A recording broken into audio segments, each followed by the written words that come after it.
आज ऐसा ज़माना है ना कि लोग आपसे जुड़े भी रहेंगे और आपकी ही पीठ में खंजर भी डालेंगे। अगर आपको नहीं पसंद आ रहा है, सिंपल सा फंडा है, आप उससे अलग हो जाइए। पर नहीं, फिर आप बड़े कैसे कहेंगे, बड़े दिल वाले कैसे कहेंगे, कैसे लोग आपकी बुराइयां करेंगे कि आप तो बहुत महान हो। तो अब भी लोग क्या कर रहे हैं कि जुड़े हुए आपसे ही रहेंगे, आपसे जुड़े हुए रहेंगे। ये नहीं कि आपसे नहीं बन रहा है तो आपको दरकिनार कर दें, अपना अलग एक चला ले, अलग एक बसा ले अपनी अलग दुनिया। पर नहीं, वो आपसे जुड़े भी रहेंगे और आपकी शिकायतें भी करते रहेंगे।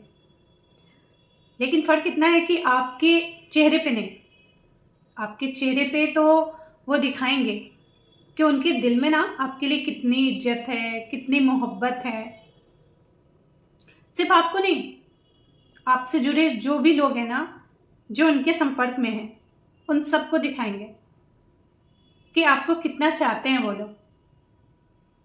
असलियत वो नहीं होती। बहुत से ऐसे लोग हैं दुनिया में जो आपसे जुड़े रहेंगे पर आपके लिए ही गड्ढा खोदते रहेंगे। रिश्तेदार तो उनमें सबसे ऊपर आते हैं, सर्वोपरि माने जाते हैं, है ना। बिल्कुल। सबसे ज्यादा दुनिया में अगर कोई आपसे जलता है ना, तो वो है रिश्तेदार। वो बहुत मतलब रिश्तेदार के भी ना दो तरीके होते हैं, दो टाइप के होते हैं रिश्तेदार। एक जो साफ आपसे अलग हो जाए पूरी दुनिया के सामने, एकदम डंके की चोट पे कि हाँ हम दोनों एकदम अलग हैं, हम दोनों में नहीं बन रहा है।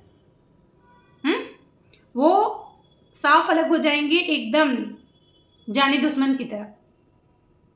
पर दूसरे क्या होंगे ना, दूसरे टाइप के लोग दुनिया के सामने खुद को साबित करेंगे ना कि वो कितने सही हैं, वो कितने बेचारे हैं और अगला उन पे जुल्म कर रहा है। वो दुनिया को बिल्कुल नहीं दिखाएंगे, वो दुनिया के सामने बिल्कुल आपसे अलग नहीं होंगे। वो दुनिया को दिखाएंगे कि वो कितने से बेचारे हैं, वो कितने बेचारे। और वो तो सबसे जुड़े रहना चाहते हैं, बस अगला उनसे नहीं जुड़ना चाहता। इतना ही नहीं, जरूरत पड़ने पे जब आपसे काम लगेगा, वो हर वक्त गिरने के लिए तैयार रहेंगे, झुकने के लिए तैयार रहेंगे, आपके पास तक आ जाएंगे। जरूरत पड़ी तो आपके पास तक आ जाएंगे। पर जब आपको जरूरत पड़ेगी ना, जैसे इसने अभी साथ छोड़ा ना, वैसे ही छोड़ के निकल जाएंगे।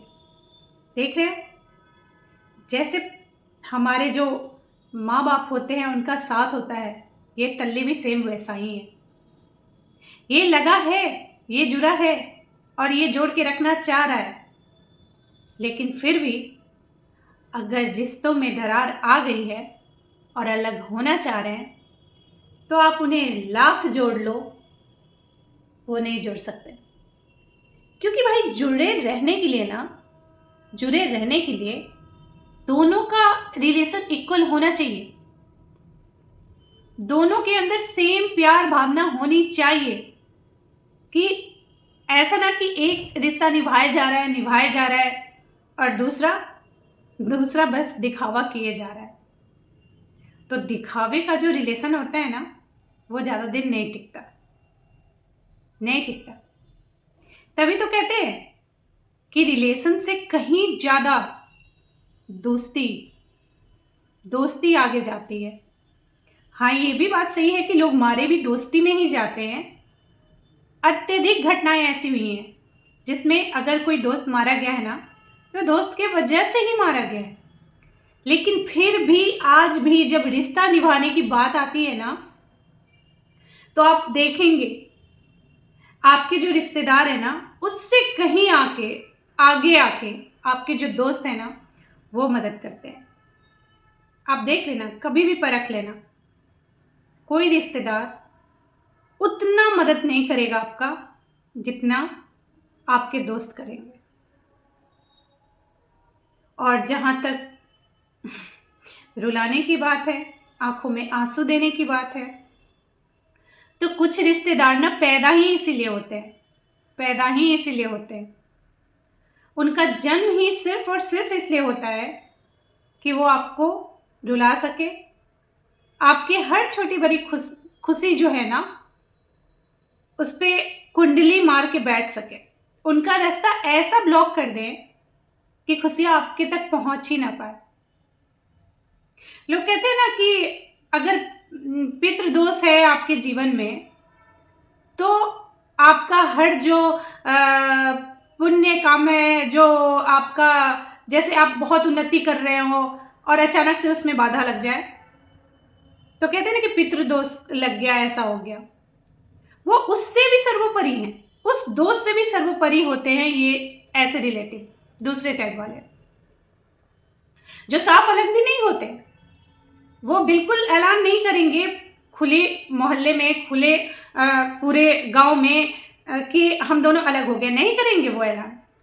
दुनिया के सामने दिखावा करेंगे, जुड़े रहेंगे और आपसे प्रेम भी दिखाएंगे दुनिया के सामने, पर अंदर ही अंदर आपको गरियाएंगे और बुरा तो चाहेंगे ही चाहेंगे। इसलिए कहा कि पितृदोष से भी बड़े दोष होते हैं ये, पितृदोष से भी बड़े दोष। हर आपका जो भी रास्ता आपको बहुत आगे लेके जाने वाला है ना, हर रास्ते का ब्लॉकेज बन जाते हैं ऐसे रिलेटिव। और आप शर्म, लिहाज, संस्कार, बस यही इन्हीं जंजीरों में फंसे रहकर उन्हें जवाब नहीं दे पाते। और जवाब दे भी तो क्या दे, कितना दे। बहुत बार दिल चाहता है सब कुछ छोड़ दूं, सब कुछ छोड़ दूं, लेकिन फिर यही सोचती हूं कि क्या फिर मैं बुज़दिल नहीं कहूंगी। फिर अगले पल ये भी ख्याल आता है कि सिर्फ ये किसी से कहलवाने के लिए कि हाँ मैं बुज़दिल नहीं हूं, क्या मैं हरास नहीं हो रही हूं? क्या मैं अपने शरीर के साथ, अपने दिलो दिमाग के साथ नाइंसाफी नहीं कर रही हूं? लोग सोशल मीडिया पे इसलिए आते हैं कि वो जो उनकी दिनचर्या है ना उससे थोड़ा सा वक्त निकालें और अपने माइंड को फ्रेश करने के लिए वो सोशल मीडिया से जुड़ते हैं। पर सही मायने में देखा जाए ना तो यहाँ भी वही सब है। वैसा ही एक घर परिवार, वैसे ही भाई बहन जैसे न्यू दोस्त परिजन जैसे होते हैं, सारे कुछ वैसे ही है, कुछ अलग नहीं है इससे।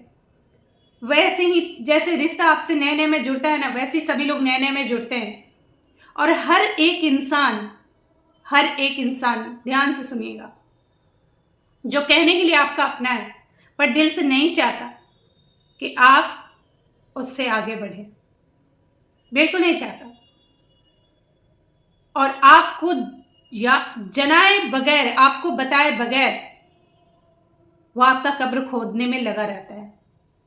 यहां आपका शरीर कब्र में नहीं जाता, पर वो इस तरह से आपके चैनल के साथ खिलवाड़ करता है और इस उम्मीद में बैठा रहता है कि एक न एक दिन इस कब्र में उसका चैनल जरूर गिरेगा। कुछ ऐसे दोस्त हैं मेरे जो अब भी साथ दे रहे हैं, पता नहीं कब तक देंगे, पर जो दे रहे ना उनके लिए वीडियो डालूंगी। जब लगेगा कि उन्हीं रिलेटिव्स की तरह या फिर उन्हीं कुछ ऐसे शुरुआत में बने दोस्तों की तरह ये भी वैसे ही निकल रहे हैं, ये भी मेरे लिए जहर ही बन रहे हैं, उस दिन से खुद को सोशल मीडिया से दूर कर लूंगी। ये वादा है मेरा, ये वादा है। धन्यवाद।